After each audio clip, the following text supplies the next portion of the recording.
I want to make the most use of our time, so I'm going to go ahead and get going. Let me pull up my notes over here. All right. Good morning, everyone. I am Carolyn Bennett-Glauda from Southeastern New York Library Resources Council. Thank you for joining us for AI in Education and Libraries, taking privacy, security, and equity into account.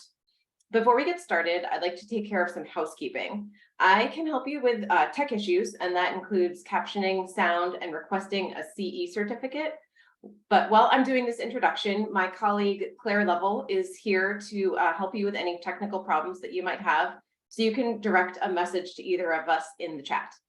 And we will be utilizing the chat as well as the Q&A feature for this presentation.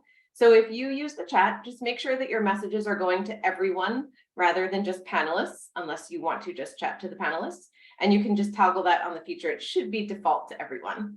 If you want to get the ball rolling, I know some of you already have, please feel free to introduce yourself there in the chat now. We're expecting about 100 to 150 people today, and we've got a mix of librarians and educators from all over New York State and a couple of guests from around the country. And I'm just checking, yep, right now we have 83 people, so I'm sure a few more will trickle in. Feel free to say hi. So if you have any specific questions for the panelists at any point during this presentation, please feel free to use the Q&A feature to ask the questions so they don't get lost in the chat. You can find that towards the bottom center of your screen. And we will answer the questions live during the presentation, or more likely get to them at the end in the last half hour of today. So do you know all attendees are expected to follow Southeastern's Code of Conduct or be subject to removal from the webinar? To summarize, just please treat all staff, event attendees, and speakers with respect in both the chat and the Q&A. And as you have probably seen, this presentation is being recorded. I will process the recording and post it as soon as I can next week.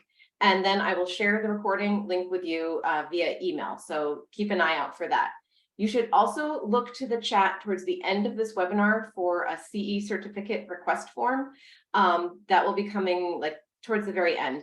And you need to be attending the live presentation to request that CE certificate. We will also send you a link to the evaluation, which we truly appreciate you completing. So now that I've completed the housekeeping, I want to introduce our presenters. They're Ray Pun, Scarlett Galvan, and Lauren Goodlad. And I'm going to let each of them unmute themselves and say hello. And then I have one more little introduction piece for you all. So let's start off with Ray. Thanks, Carolyn. Hi, everyone. It's good to see you all.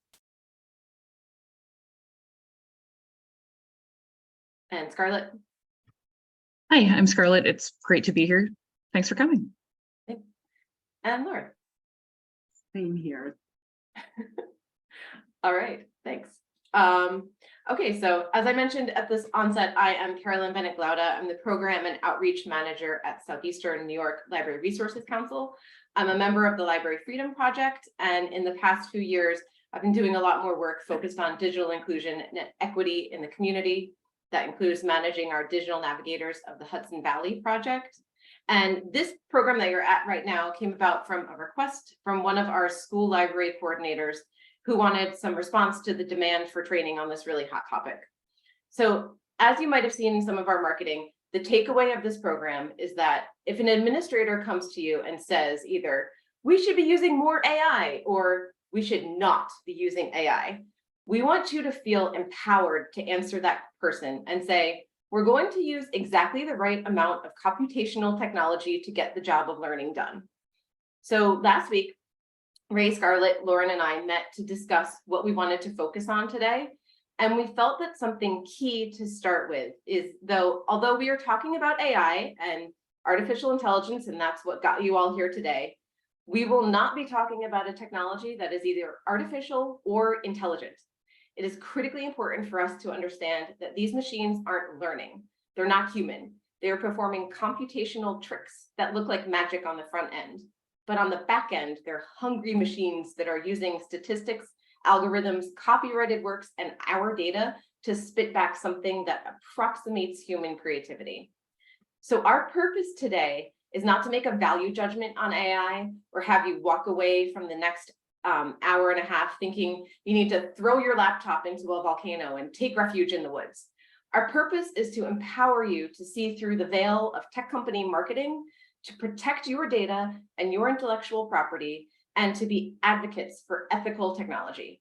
We also want to teach you how to teach your students and patrons how to use these tools and teach them how to be aware of how and when they're being implemented. So today's structure is that each presenter will talk on their topic of expertise for about 10 minutes. Following that, we'll have time for Q&A.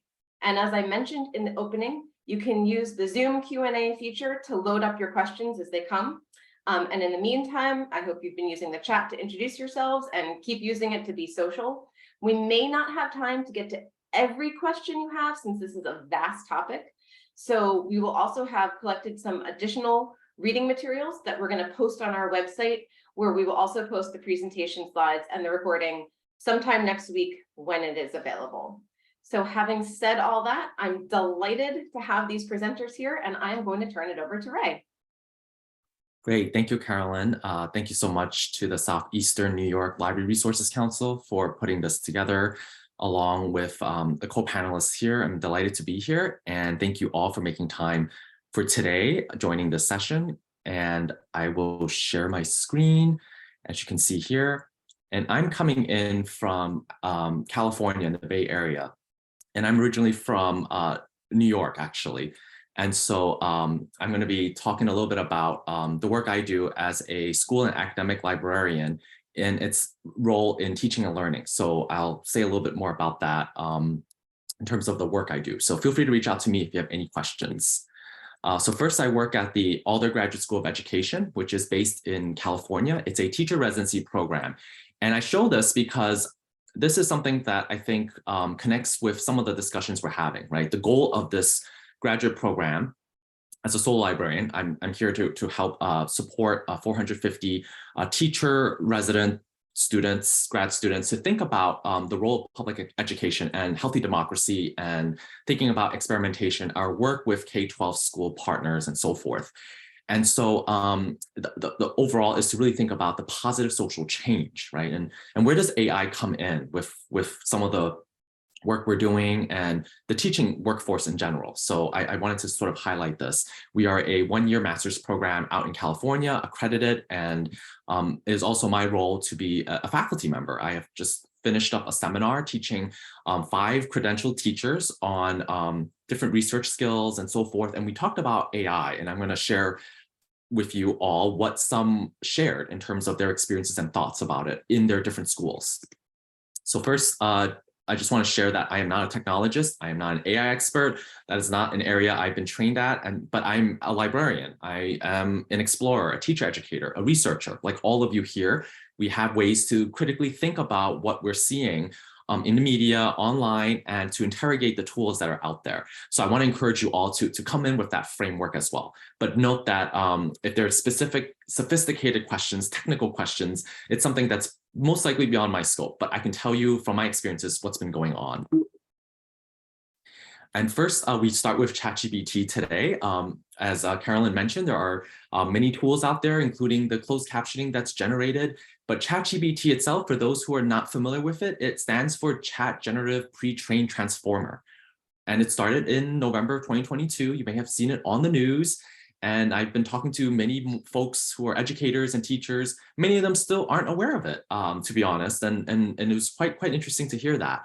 And it's a way to really think about how generative AI tools really, in this context, ChatGPT is a chatbot, right, that generates new content, right, and sort of rather than computing or analyzing the way that usually has been done in other AI tools. The one thing to keep in mind is so far, it looks like anybody can create an account, and you can get a premium version if you want a more sophisticated version of ChatGPT. So the overall is that it looks at data sets and the tones between them by predicting, right? And it recognizes words on queries, almost like a prediction engine. So this is just sort of the general overview of what I wanted to share.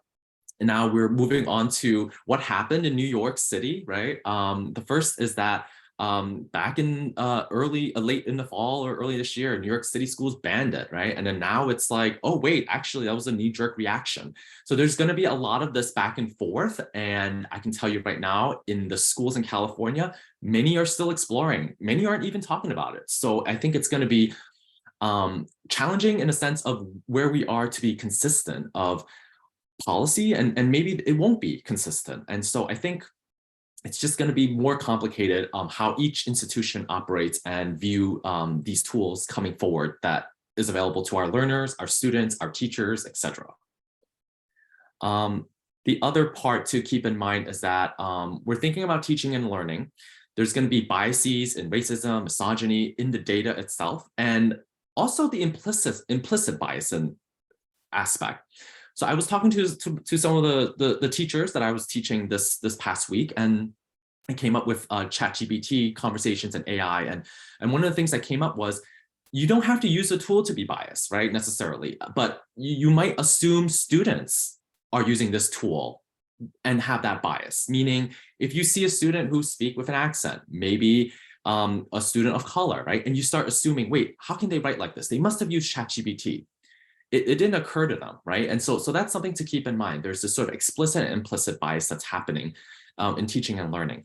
And of course, we know this, if you've seen in the news, there's accurate and falsified information lurking in ChatGPT that's being like misinforming and disinforming and so forth. And so the question is, how do you teach this tool like in using it critically to interrogate its responses and output? And so I think that the issue is that we're sort of thinking about what kind of information can be shared, right? So there are certainly groups that are marginalized.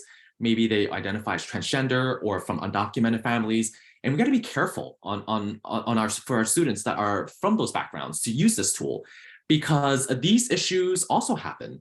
There's a confirmed data breach that happened not long ago, meaning all that information's out there. It's being collected, but it's also being collected by and breached by third parties, right? There's deep security concerns. And so I think it still remains to be seen, like in terms of that tension and that concern, right? But certainly we want to be aware of it. So what happened a couple of days ago is I had a bunch of teachers, we were talking about ChatGPT, but we didn't, this part I did not share. So I had them look at this response, culturally relevant pedagogy, which is a really foundational educational theory that dives into the concept of representation, right? That's so meaningful in content and teaching and books, etc., so that students feel seen and heard. This was generated by ChatGPT. So then we all like looked at it together and they didn't know, right? And we started thinking, what can we do to make it better, right? And so we ended up going into the depths, like, oh, it needs to be cited by Latin billings, some grammatical areas. Maybe they need to cite and think about this concept a little more. And then I told them, well, actually, it was ChatGPT that generated it. They were like, oh, that's really interesting. But this was also, I should say, ChatGPT 3. ChatGPT 4, the newer version, just rolled out maybe a few months ago.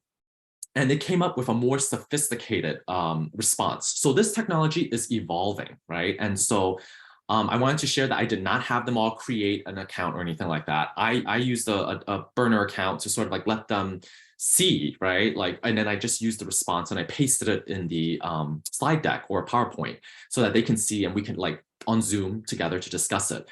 And then this part I showed them, and then they were like, oh my gosh, this is like more sophisticated, right? Afterwards, of course, there's still some areas that could be improved in terms of citations and ways to think about how the language is framing in terms of this theory. But I wanted to show you that comparison and how complicated it's becoming in terms of the sophistication of this technology. And so as a result, we need to think about this graphic that I like to share often when I talk about ChatGPT or AI tools. This is from Matt Miller, Ditch That Textbook, a nonprofit focusing on professional development for educators. You see a bunch of questions on the left. Which of these would you consider cheating? Which of these is relevant to our students' future?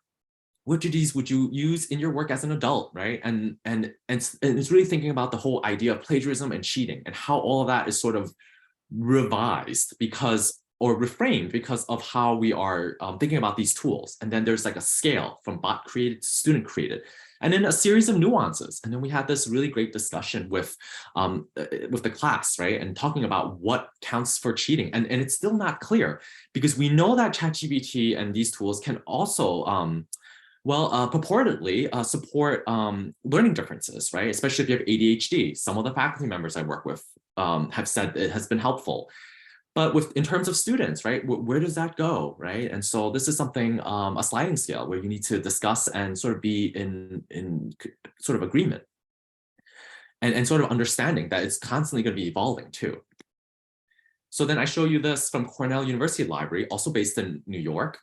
They have this program for algorithmic literacy in libraries, a little bit different than the idea of artificial intelligence, but the idea is that there are ways to start teaching students and thinking about learning outcomes on how biases are coming in, algorithms are created, and thinking about these tools, how things are being automated.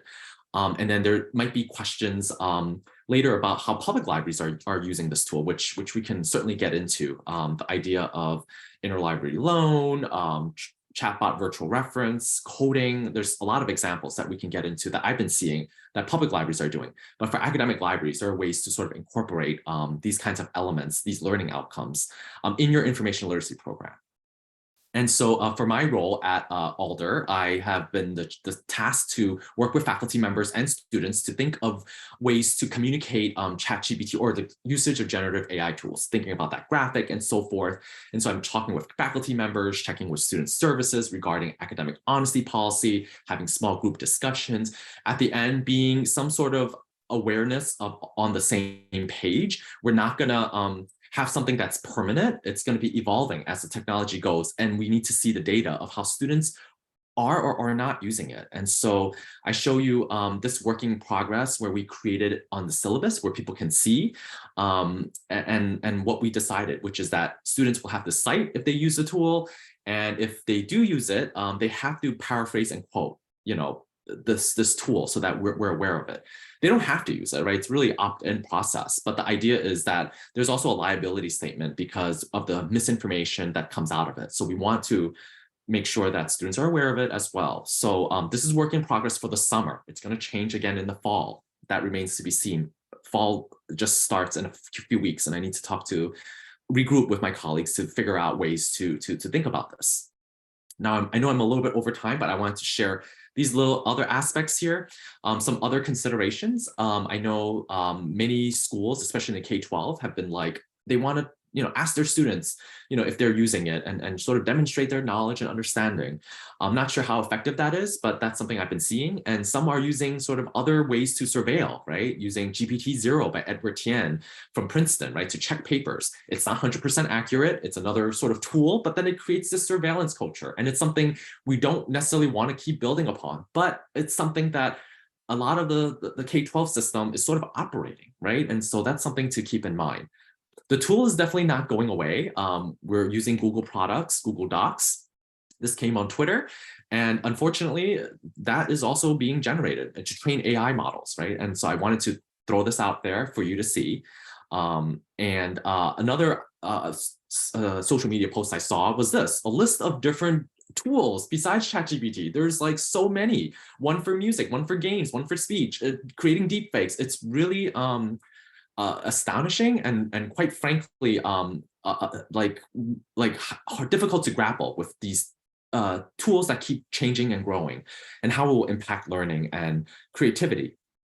And so there's also this post that came from Marshall Miller on Wikipedia. Even Wikipedia is adapting some form of a ChatGPT or AI tool, right, that can generate a sort of a chatbot, right, in response to what's in the Wikipedia pages.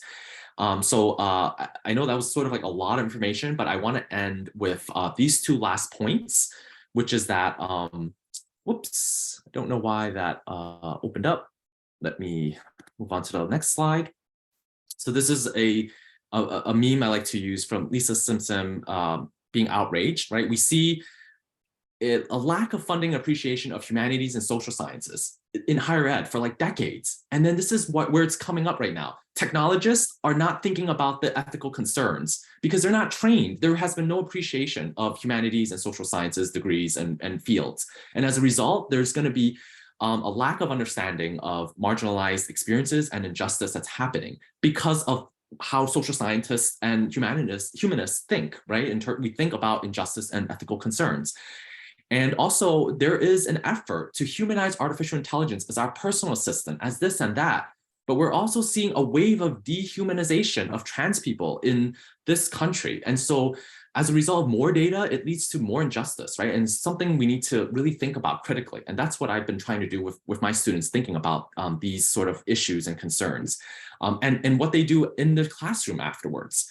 And, you know, at the end, we have to also think about things that are happening outside. Like this came up on social media, I saw chai GBTs, you know, like have a sip of tea and think about this issue. I mean, I don't know, but I just thought this was a funny graphic to sort of end in because of such, you know, difficult times that we're seeing. But I sort of end here, and thanks again. If you have any questions, feel free to reach out, and I'll drop the slide deck link in the chat box that you can follow later. Sorry if I went over. No, that's great. Thank you, Ray. Thank you. I'm going to sip a cup of chai here while I think about everything that you just said. That's fantastic. And if you have questions for Ray, he's still here, so we'll answer them in the end. And Scarlett, if you want to go ahead and get your slides up and running. Sure. Yeah, you're on deck.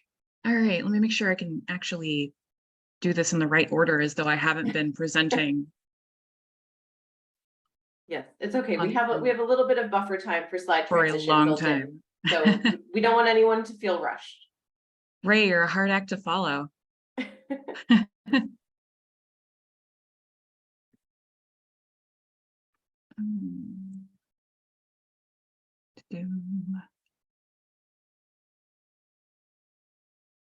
And I don't know if everyone saw in the chat, but there was a question about thank you, Ray, for dropping your slides in. You got a sneak preview of that. I'm going to grab that link too, and I'm going to put all the slide links and other resources onto a webpage that I'll send to everybody. So Scarlett, whenever you're ready, go ahead. All right, just real briefly, Carolyn and folks in the chat, can you see my screen and just my slide and not the notes and everything that's around it? Yeah, I'm just seeing presentation, and we're getting yeses in the chat. Okay, fantastic.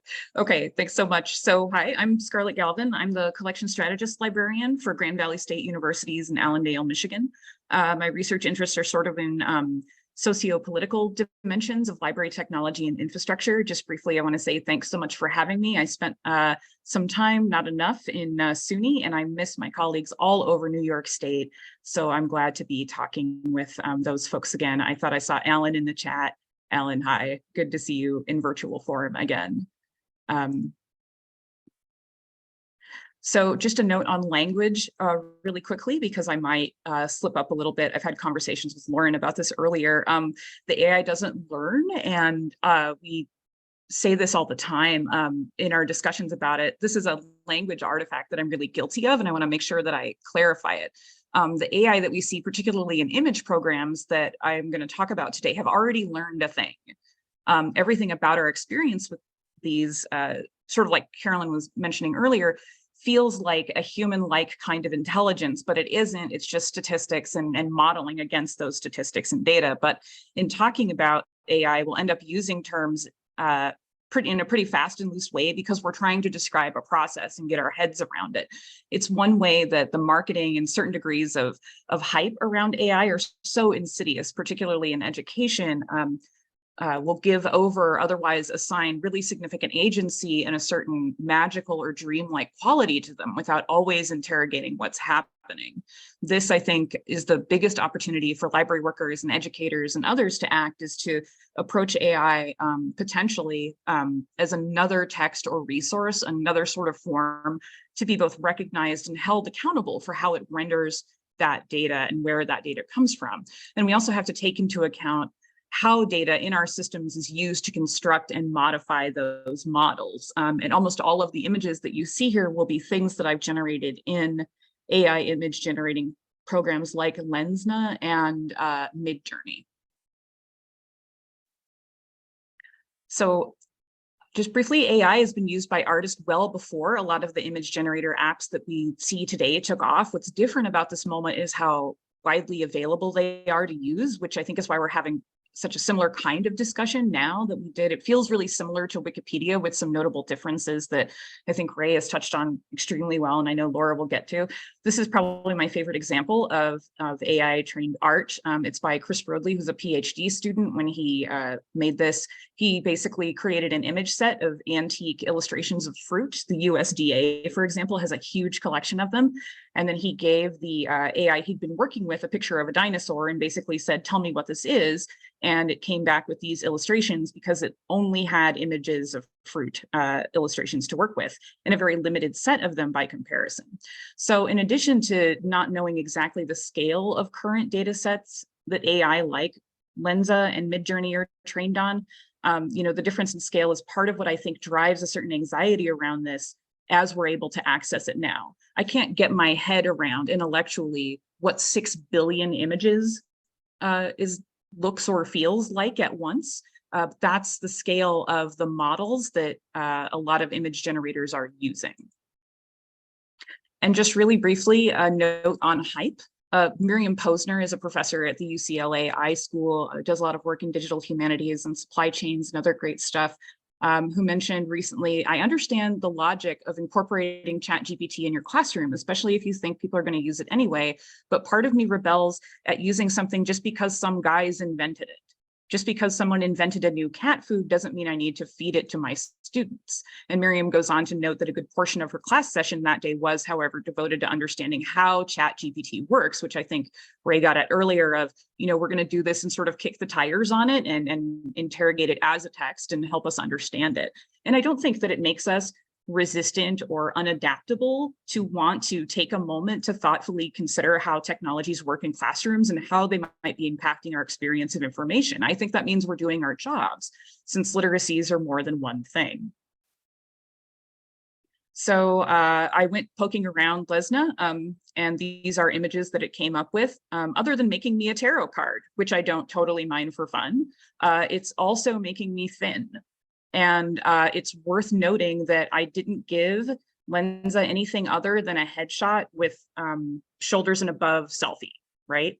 And what I got back, which I'm not including, included full body images that quickly veered into not safe for work territory.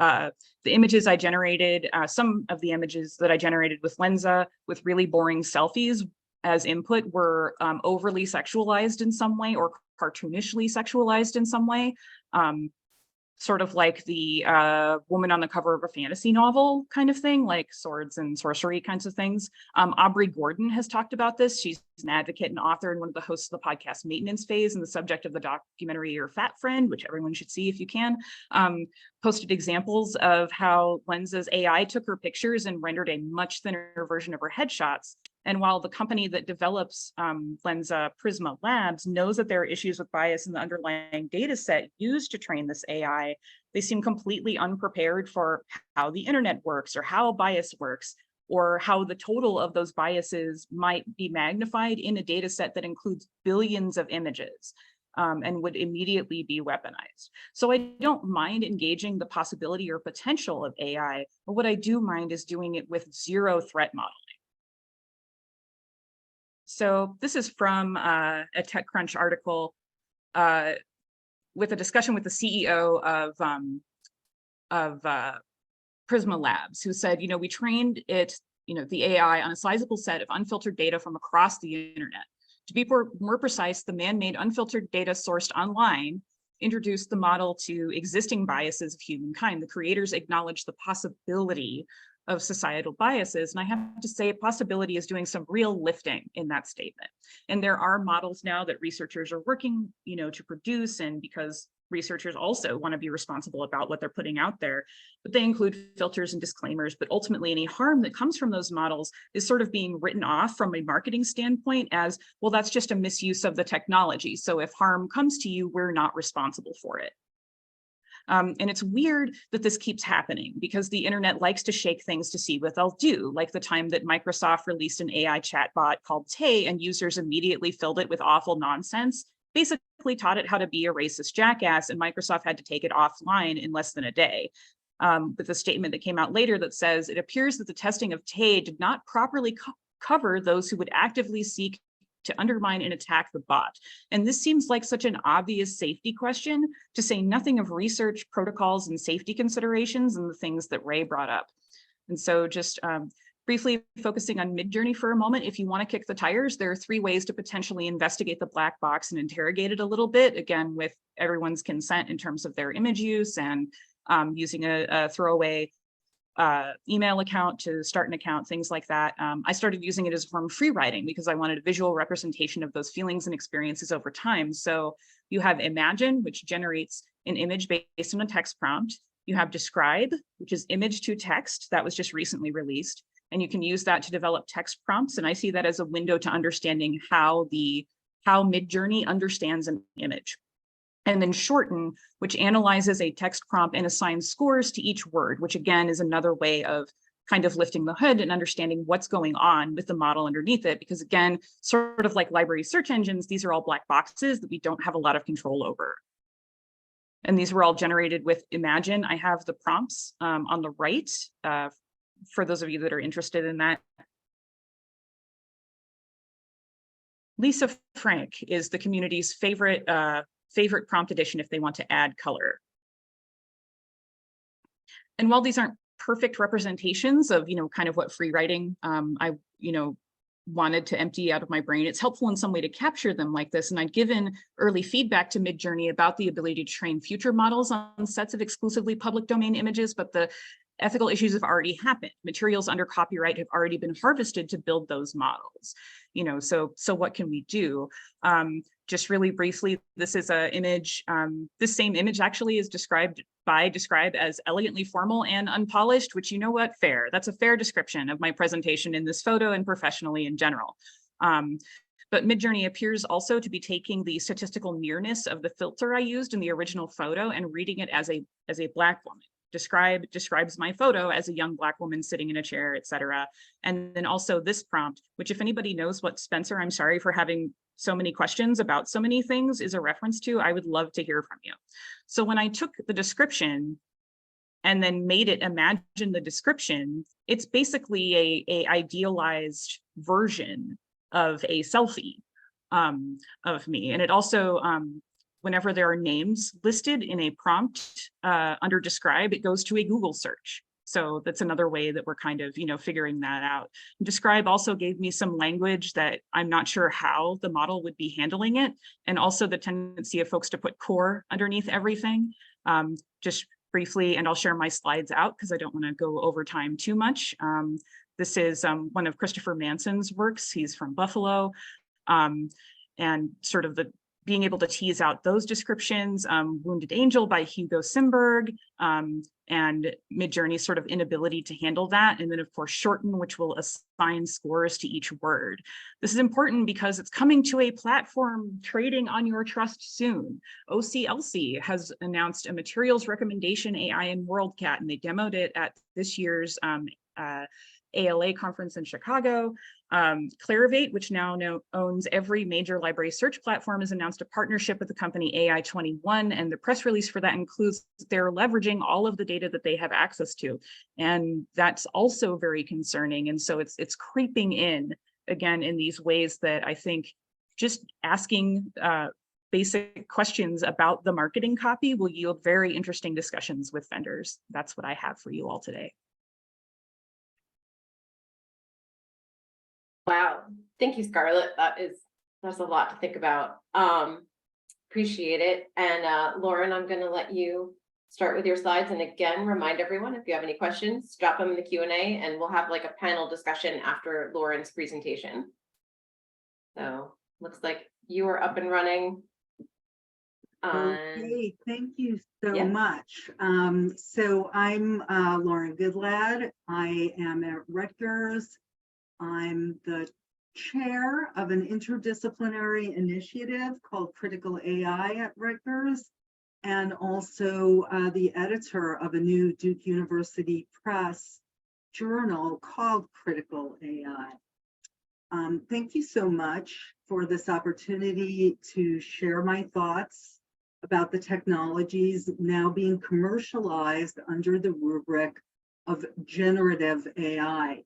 I'm going to focus on their significance for educators, especially but not exclusively higher ed, and on cultivating critical AI literacy.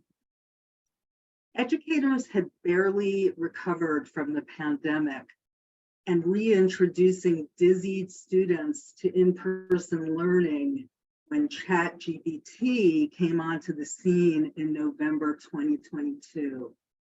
But we've come a long way since this kind of breathlessness. Nevertheless, we're still in the midst of a well-funded hype cycle over a new technology with uncertain benefits and many known costs. We need to develop critical AI literacies. To me, this means that we do not leap uncritically into adopting wholly new and untested methods because a few very powerful men who know nothing about education are now in a so-called arms race for monopolizing the world's data resources. Worries of students cheating have been way overblown. There are all sorts of ways to engage students in strong writing and research and to assess their learning appropriately. We just need to catch our breath, talk to each other and to our students, and that is part of what is meant by building critical AI literacies. In the fullness of time, we and our students will find lots of good reasons for using some chatbots in particular ways for performing the tasks at which they excel. But let's be clear, college writing intended to teach research skills, communicative articulacy, and critical thinking is not one of those tasks. I suspect that many now listening recognize that AI, quote unquote, is primarily a marketing term, deliberately chosen to stand in for massive statistical models trained on unconsented data, largely scraped from the internet without proper consent or documentation. Through a process of next word prediction, these models generate human-like text through what Emily Bender, Timnit Gebru, and colleagues call stochastic parroting, but which I prefer to call probabilistic mimicry, in part because parrots are really smart animals. And of course, despite the misleading use of anthropomorphizing terms such as neural network, this is not how the human brain works. So when you hear about AI, you should not be thinking of this, much though I love this famous scene from Blade Runner, or even this, but rather of a vastly scaled up and multi-dimensional version of this. And I'm asking you to please keep that image of a bell curve in mind. You have already heard about the harms. These models hallucinate, quote unquote, that's an industry term for when they make up things that sound plausible but are factually inaccurate, sometimes quite ridiculous and hilarious. This is because they work a bit like Mad Libs. They plug in probable words into familiar patterns. They are trained on unconsented data, often in violation of copyright that overrepresent the language of white North American English speakers, usually men, and underrepresent everyone else. Because some of the best texts on the internet, much less off of them, are behind paywalls, they also overrepresent scrapable social media sites such as Reddit. Language models are therefore toxic, larded with stereotypes, conspiracies, misconceptions, Here's the thing, they don't just reproduce human biases, they amplify the biases of particular demographics. This preponderance of unvetted garbage in means that in ways that investigative reporters are just beginning to uncover, and this is very important to think about when we think about so-called AI, sustaining the illusion of artificial intelligence requires armies of low-paid human workers, millions with the potential to become billions, according to Google's recent paper. The most traumatizing of this labor is outsourced to workers in the global South. In addition, chatbots are environmentally irresponsible in every possible way. Ray showed us the slide of how Wikipedia is creating a plugin. But if you think about it, the difference between simply Googling or DuckDuckGoing for Wikipedia and looking at it, as opposed to using a system that has to do a lot of computations in order to get you to Wikipedia, that actually is more resource intensive, and there's simply no reason for it.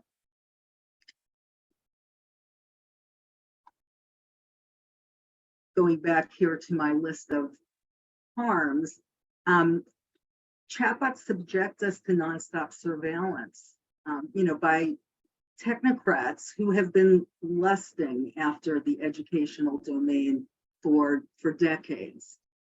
As a result, AI exacerbates and threatens to entrench concentration of power and inequality not seen since the last Gilded Age.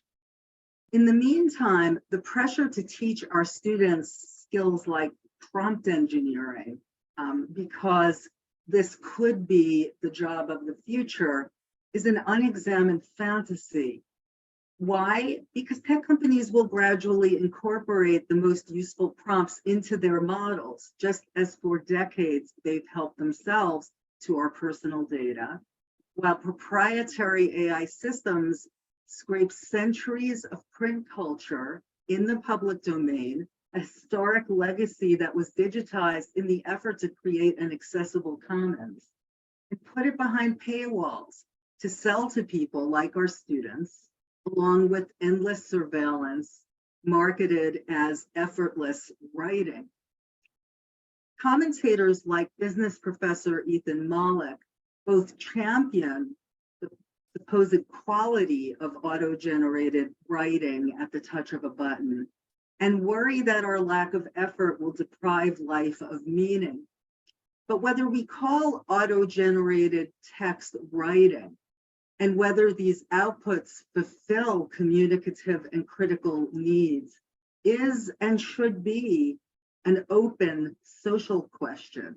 In actuality, as we've seen, AI is mimicry of scraped text, supplemented by an exploited underclass of human labor through resource-intensive conditions that benefit a tiny elite at the expense of almost everybody else.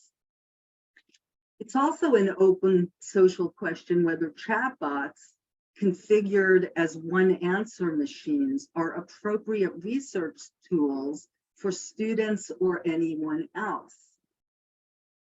If you don't believe me about the limitations of chatbot writing and research, quote unquote, look what happens when you train new language models on text generated by other language models. The models collapse. What you're seeing here is that the models concentrate even more on what is in the middle of the bell curve, because that's what the outputs almost wholly represent. And so they lose the tail ends, what are sometimes called edge cases, and that makes them not work, because actually the world is a very complicated place, and language is complicated, and humans are complicated. We are not all the middle of a bell curve. So think about how probabilistic mimicry normativizes thinking to the point of imminent model collapse. This should give us pause the next time you hear suggestions that students should brainstorm research questions with a chatbot or write by improving a chatbot's first draft. Of course, educators can readily see that the outputs are impoverished, but they've been cultivating the necessary skills all their lives. Your students probably aren't ready to criticize bad driving that may seem to them like good driving. They still need to learn how to drive. I know I needed to learn about research and writing when I was in college and even in grad school.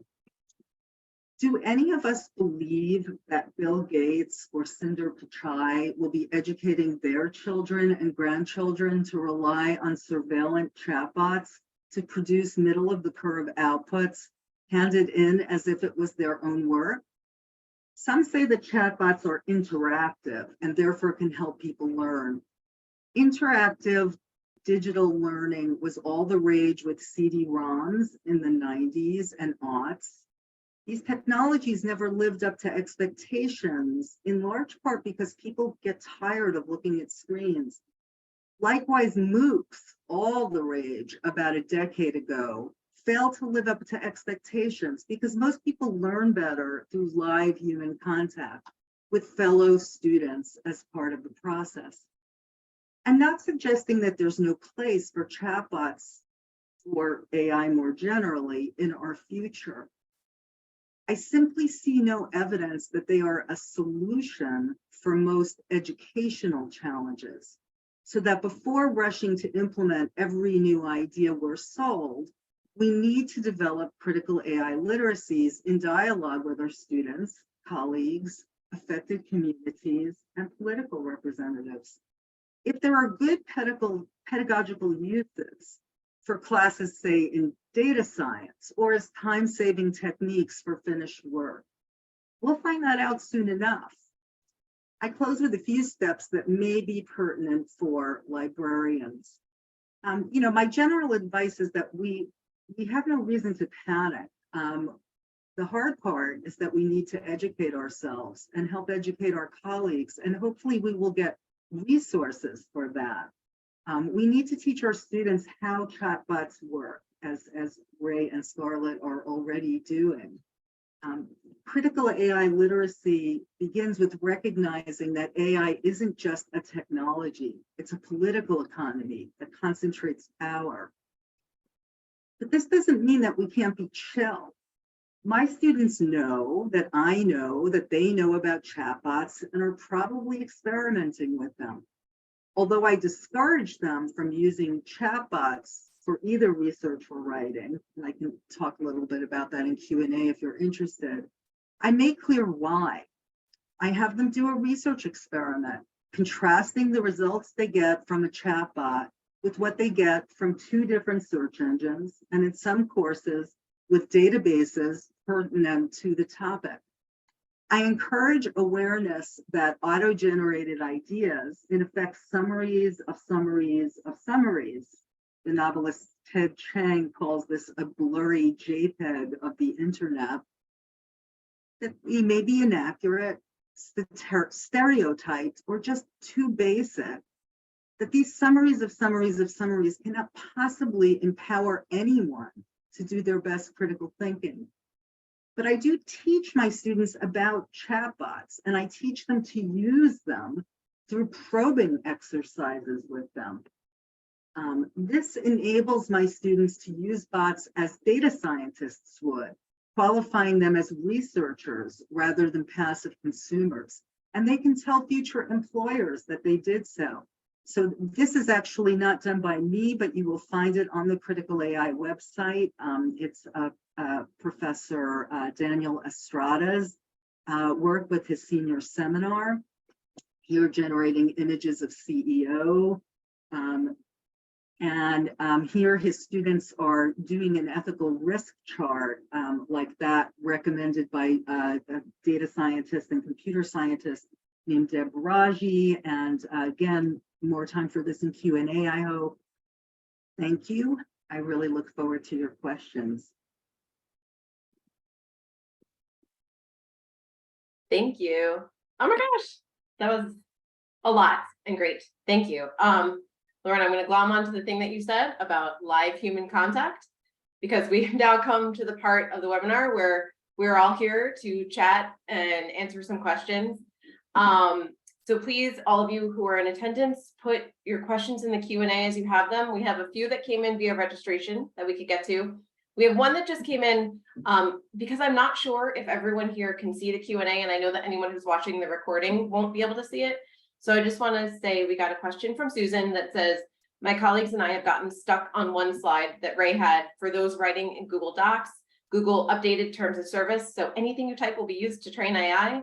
And so she asked, do we have the speakers have any more information on this? And Ray dropped a link into the Q&A, which you should be able to see, and I will absolutely put onto the website afterwards.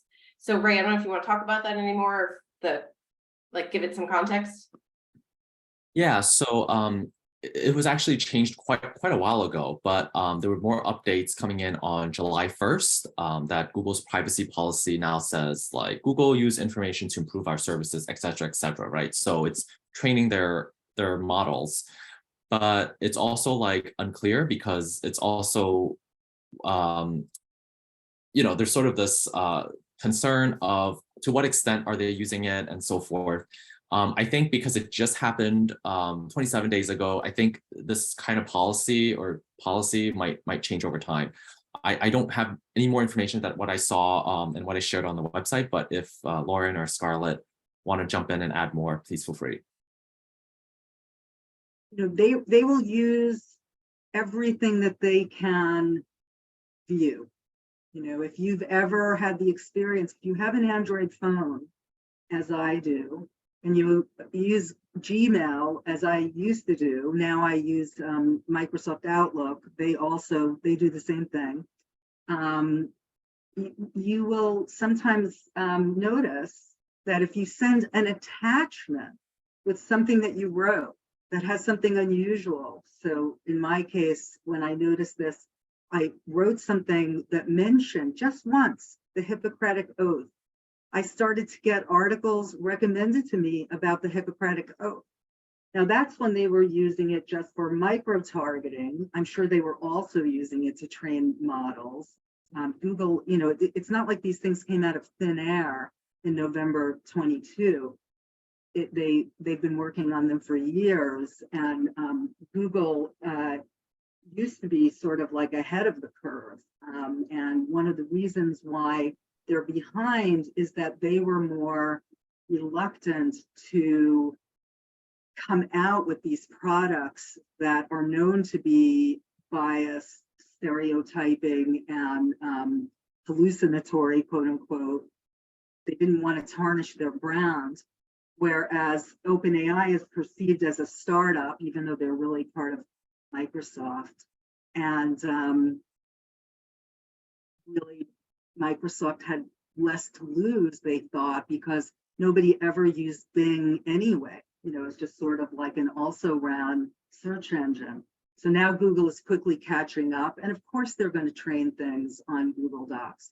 I'm amazed that they weren't already doing it. I think they've just said they are now. Yeah. All right. Thanks. So we just got another question from Carl. What are your thoughts on the Center for Humane Technology and their mission for more thoughtful interactions with tech? I don't know if anybody has thoughts on that.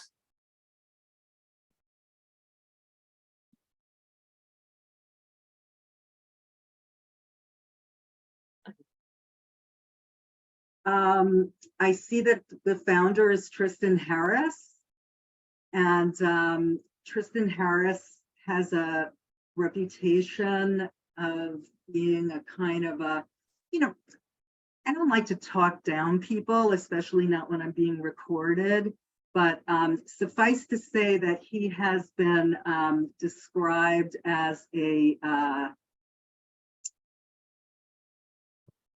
somebody who boosts and hypes AI by way of criticizing it. So, and this is this is a thing. Okay, there are a sort of, I'm not saying that Tristan Harris is part of this, but there are almost cultish viewpoints on the idea that AI is going to kill us and take over the planet, that you have to factor in how many future human-like creatures could be on Mars if we do AI right.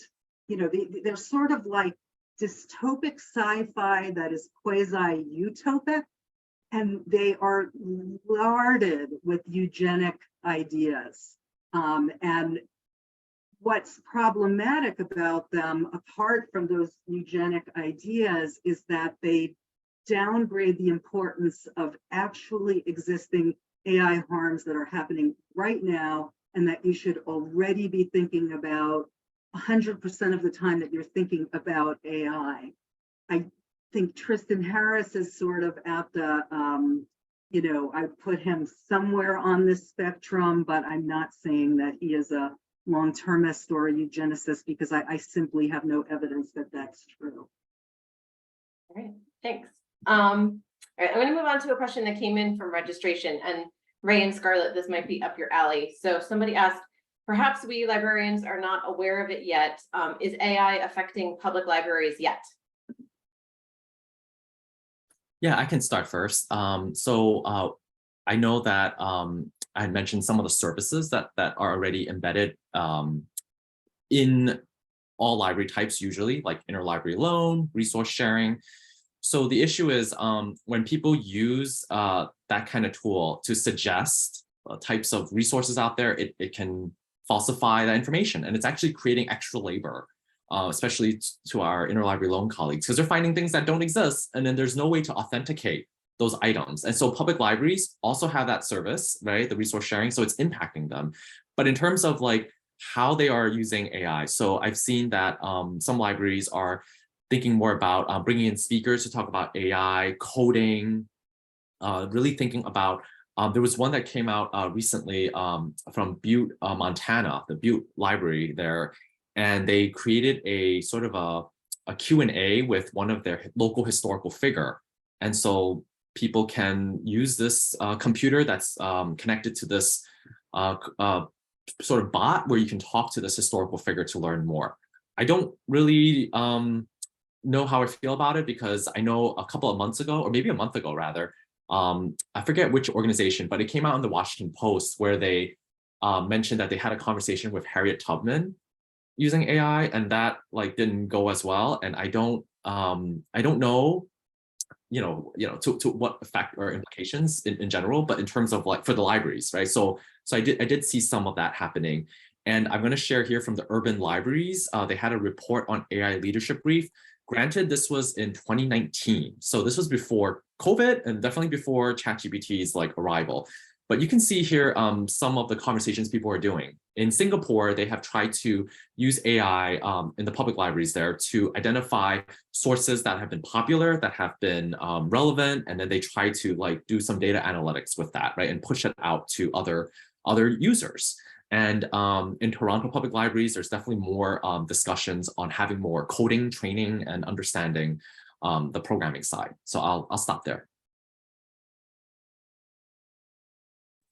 Good timing, because another question just came into the Q&A from Holly.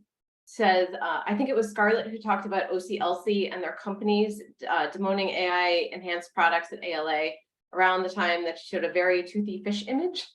Could you talk a little bit more about when we will see these things if we haven't already, and are OCLC and Clarivate using our searches to train their products? So I can't say definitively that companies like Clarivate and OCLC are using search inputs to train their products, but sort of like Google coming out and saying we might be using stuff in docs to train those language models. I can't imagine that they wouldn't be. There's so much interest in, kind of harvesting and retaining that and then using it. I would be It's also hard to prove a negative, like prove you're not doing it kind of stuff is a little challenging to leverage at vendors, but also I think next steps around that are, because I know at minimum the OCLC announcement mentions that it's still in beta and you can sign up for that recommender. So I think there will be careful attention paid to the kinds of recommendations that happen and a lot of information that comes out of that data set, but it's hard to know, sort of like Lauren was mentioning with MOOCs and other directions that we know companies have gone, how much of it will take off. It feels like that is a much more real and substantial possibility with Clarivate, because Clarivate is an analytics company. It makes all of its money on analytics and all of its product and thing that, you know, and it's accountable to shareholders in a way that OCLC, you know, is a member organization, but behaves like a vendor, right? Because it has the business arm and the research arm that are sort of hitting each other all the time. And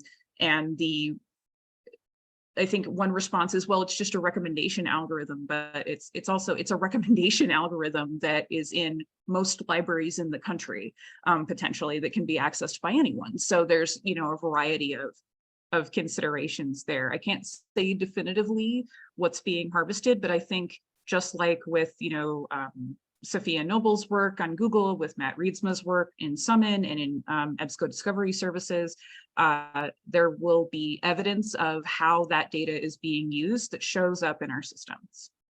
I don't know if that answers your question. I wish I could just point and say yes, but I can't do it without more data, ironically. All right, thank you. We got a question from Anonymous. Says, when did AI really blow up and start? I feel like I have only just heard about ChatGPT. Should public libraries have AI policies? I can't answer the question about AI policies in public libraries well, but I certainly can tell you that artificial intelligence, the words, were coined in the 1950s. The idea of a neural network that might mimic some aspects of the way the brain works is from the 1940s. A lot of these things were Cold War era technologies, but by and large, they were using different kinds of technologies that were just trying to sort of logically map things out, because there wasn't enough data to make models that would learn, quote unquote, by statistically upweighting a right answer and downweighting information used to get a wrong answer. You need massive amounts of data for that to happen. And it was the internet that made that possible. So actually in the year 2012 is a real landmark, because that was when machine vision system that was trained on labeled data, labeled by Amazon Turk workers at industrial pace. You know, these people are given like less than a second to like stick a label on something. And that model outperformed these older technologies. And so that was the beginning of the deep learning revolution. And then in 2016, a different deep learning program beat the world's best Go player. And that was when the industry started to use the term AI, which had been thought of as like, you know, not really very scientific, now confused with movies, and, you know, we shouldn't use that. Our technology is not powerful enough for that. It's machine learning. All of a sudden, AI gets wheeled out, and the first general pre-trained transformer, they started to come out, I think, around the 2010s or so.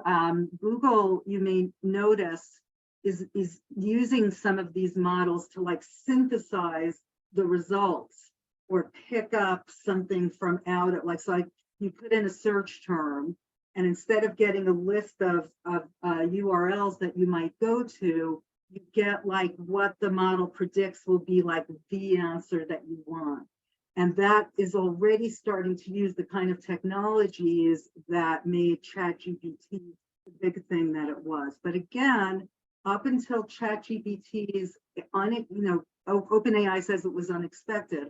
Up until its success, there was the perception that people won't like AI because it's so biased, etc. Once again, what makes ChatGPT seem less biased, seem less stereotyping, seem to be accurate a lot of the time is human workers that are, labeling, hand doing things. And now, of course, you are among those workers if you're using the system, because when you say that you like an output, then you are actually doing some of that reinforcement down the line. It's not going to change immediately, but down the line, they will use that data to refine tune the model. Yeah, I'll jump in here about the second part of the question. Should public libraries have AI policies? Well, I think that's a policy formulation question that you need to think of. Like, why do you need this policy? Like, how does it impact your mission? Who is it for? Is it for the staff? Is it for the general public? And the implications and financial effects, right? You have to really think about that. So it's not a yes or no, because there's sort of a element that needs to be considered. And so I kind of just leave it open with that thought there. Thank you. All right. Next question is from David, who asks, is part of the appeal of generative AI the tendency for humans to anthropomorphize everything and read intelligence into anything that has facility with language? Yes. Will the potential spread of seemingly fluent chatbots devalue non-face-to-face interactions? So curious to hear your thoughts on that one. I feel like it's a louder version of when you are on the phone and using your phone as a phone, and you click 0 to talk to a real person. I feel like it's the same kind of, it's that, but magnified in a really incredible way. But I think it's an almost identical experience. I think that where chatbots and the idea of sort of anthropomorphizing chatbots comes into play is with the question that we'll sometimes get from students, where it's, I don't want to talk to someone, I just want to know how to do it. But our systems already kind of do that. We see that in you'll fill out how to cite a, and it'll auto-populate book in APA or something, and you can go to the guide that someone's written about how to do that. I think that that there is kind of a value proposition there, but a lot of it depends on the user and maybe how frustrated they are with something, and making sure that transition from I don't want to talk to the bot, I want to talk to a person, happens quickly and seamlessly when the user would like that to happen. Yeah, I totally agree. And I think it comes down to, right, the task, the transaction. I'll give you another example from the receiving end. So unfortunately, there was a mass shooting at Michigan State University several months ago. And Vanderbilt University, you may have seen it on the news, used ChatGPT to generate a statement of solidarity. And then students at Vanderbilt were outraged. I mean, why would you use something like this to convey, your sympathies, right? It just seems kind of really disturbing, right? And so I think there's something to be said about some human element involved that won't go away because people are responsive to that, And but I sort of think about that, how we're humanizing AI quite a bit, like this question is framing it, but also there's that element of we want actual humans to be part of those responses too. This is why I think critical AI literacy is so important. Again, the reason why chatbots work as well as they do is that humans are making them work better than they would if they were just stochastic parrots or probabilistic mimics, when they would shoot out more mistakes or extremely offensive things. Those things have been weighted out of them by humans paid very, very little money. We are being encouraged to anthropomorphize. In part, we don't have a vocabulary for what machines do. There is I find quite interesting, famous essay by Alan Turing. I teach it a lot, about whether computers will ever think or not. And he came up with something that was never called the Turing test by Turing, but he called it an imitation game, which is, could you program a computer to have a conversation that through text generation that a human would assume was coming from a person. And this type of test, which he never called a test, has been, achieved.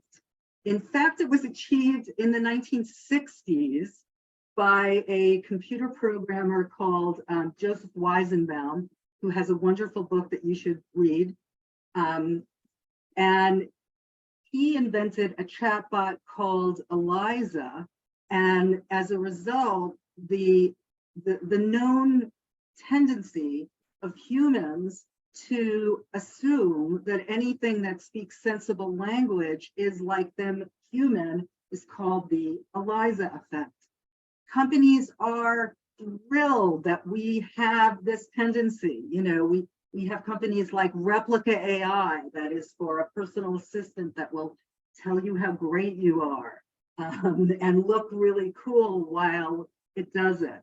We have all sorts of people telling us that this current generation of AIs that we have are so smart, they must really understand us. They must have cognitive models that are similar to the way that our brains work.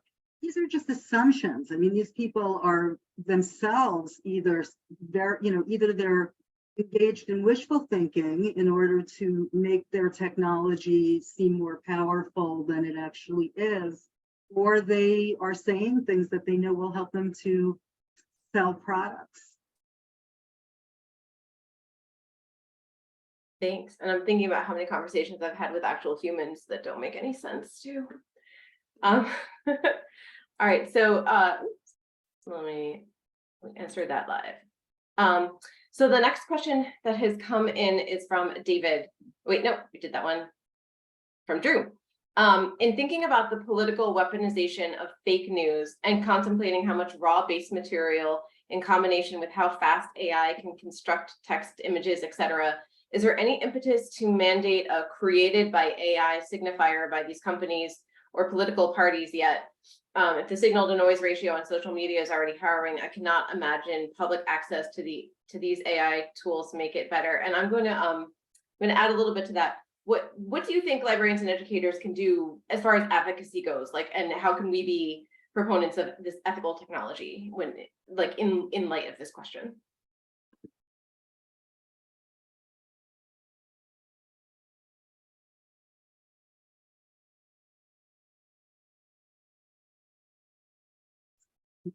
For want of no one else speaking, I'll pipe in, though I'm not a librarian, of course. I mean, I think what libraries can do is events like this one. I think that librarians are in a wonderful position to have events where people probe models together, or just to show slides of other people probing models if you don't want to waste the water and energy on doing your own probing event. So I think that's a great thing to do. That what would really, really put a curb on these things is if these companies were held accountable for things that were generated by their system and posted on their platform. And that kind of accountability requires political will. It's not fancy. We have liability legislation that is, newspapers can't publish false stuff. Radio and TV can't do it.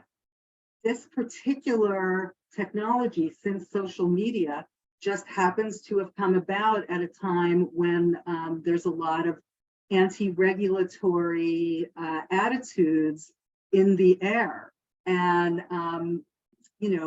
support the FTC. Lena Khan, the current chair of the FTC, could use all the love letters that she deserves.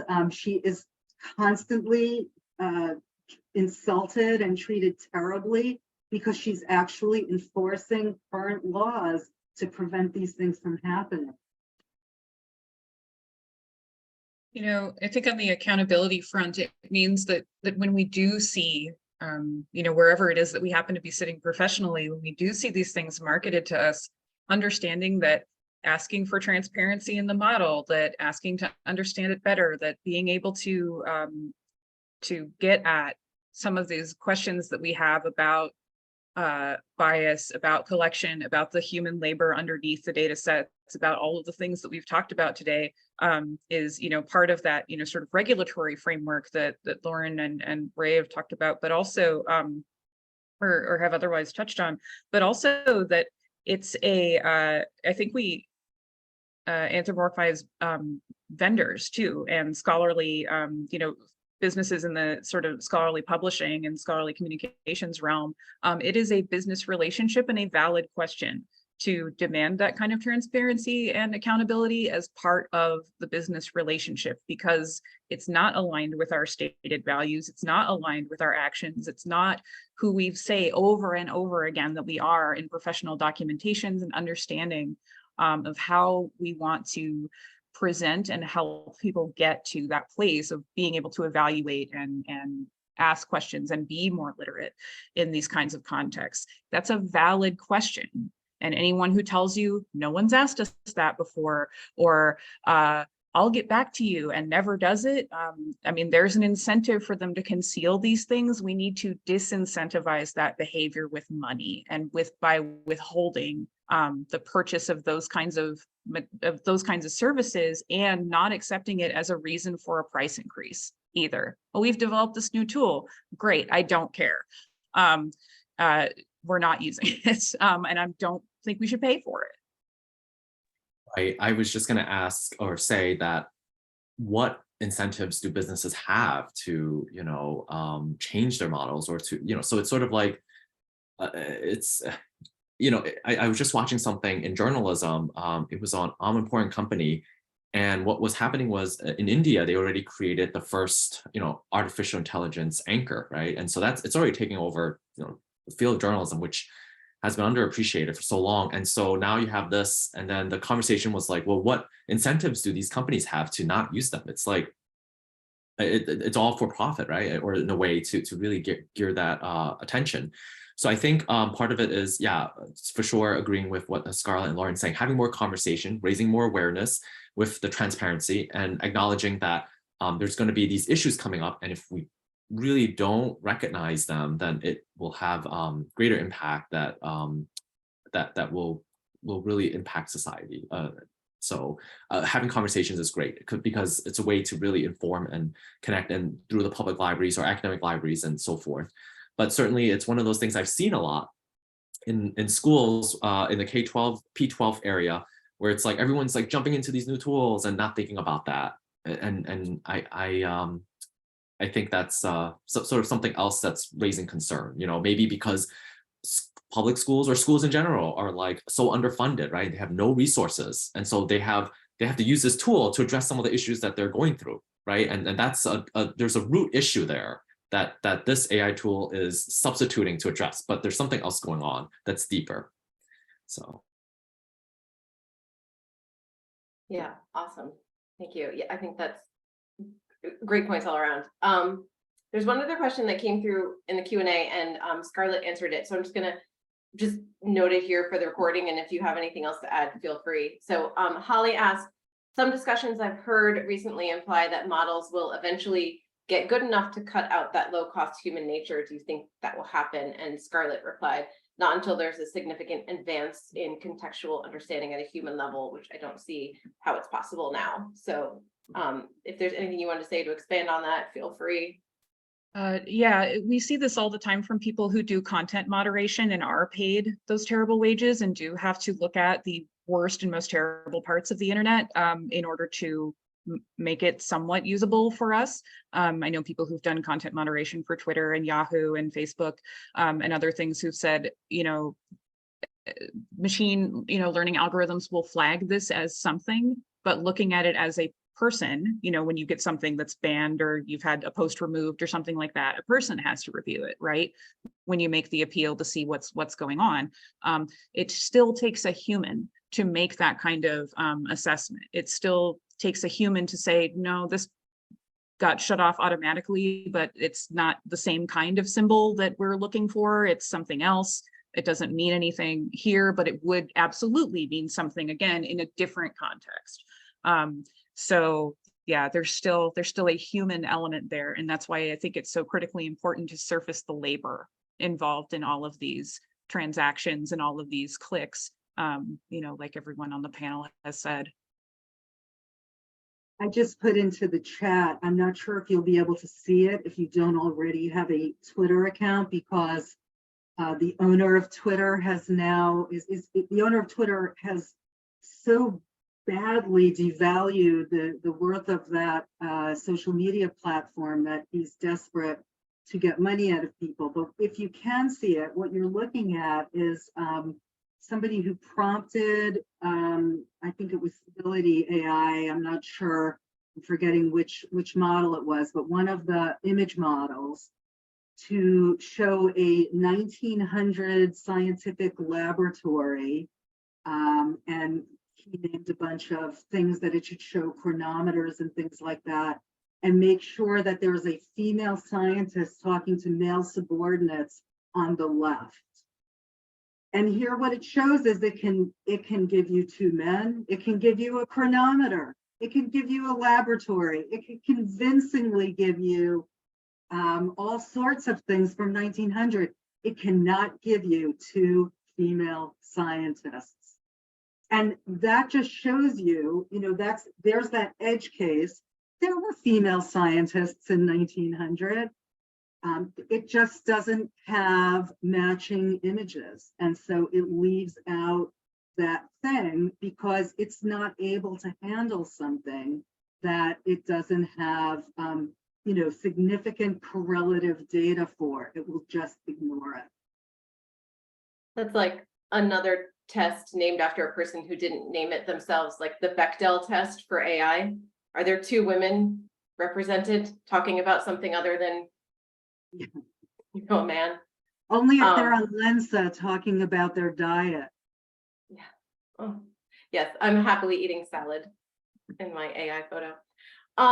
So we're getting towards the end of our book time, and just in case anybody is too far on the I want to throw technology into a volcano and run away screaming and live in the woods, can we wrap up? I'd be interested with your thoughts of, say we're living in a more utopian future where there's good regulatory systems in place and environmental controls and labor is honored. How would you see us being able to use these tools in a way that kind of leads us more in that direction?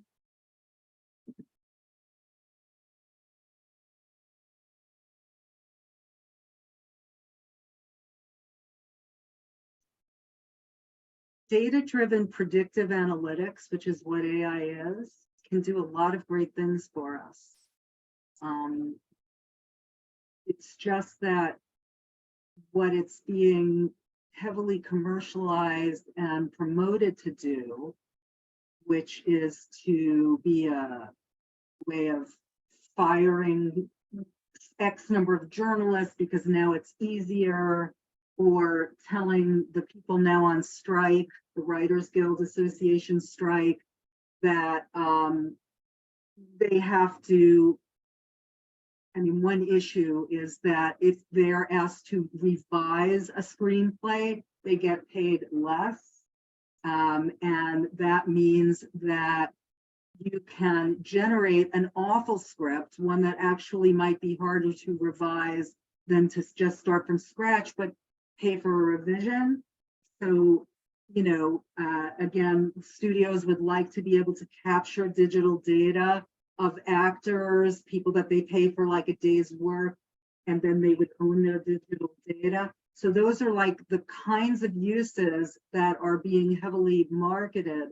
But the technology itself, predictive analytics, can be used to create new drugs, analyze climate data at a more granular level, map out different kinds of things that we might want to try to do. There's no end to the interesting applications of predictive analytics. Using them to like sell things to people and steal their data has been what we've mostly been using it for. And now giving them back all that data in the form of a proprietary model that, writes lousy essays is what is being sold. But the problem is not with predictive analytics. It's with the companies that are monetizing it for things that we don't especially need or want. Yeah, I totally agree. I'm gonna think about the outputs. To your question, Carolyn, ideally, I'm just gonna focus on one area. There's so many areas that we had talked about, but medical treatment, I feel like there's definitely opportunities there to amplify if this tool is used in a way that could help, right, address some of the issues. I think in radiology and scanning, I know that it's being used right now, but we also need to obviously be aware of the medical biases, or medical racism that's been going on with the data that's been trained with, right? That's not necessarily great, but let's say ideally, right, all that is resolved in its way. I think if there's some sort of big issue that all of us could really benefit from, it's the medical side of things, from what I'm seeing right now.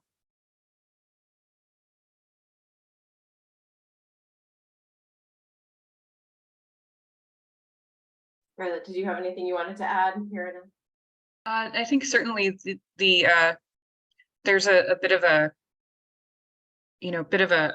catch-22 with this, in that I think Lauren, you mentioned being able to get at more granular climate or environmental data, but then there's of course having to balance that against the environmental impact of all the servers that are processing this kind of stuff, and then how do we get at and balance those out in ways that are meaningful. But with so much data that we'll need to get to those conclusions faster and have them be actionable, I think that there will be more of a need to make sure that people can understand and look at models and look at the technology underneath it, and not necessarily to be experts in it, but be fluent enough to understand where biases and where information might need further consideration and further sorts of intervention. I think that's the skill that we can respond with, and how we'll ultimately use and act on this sort of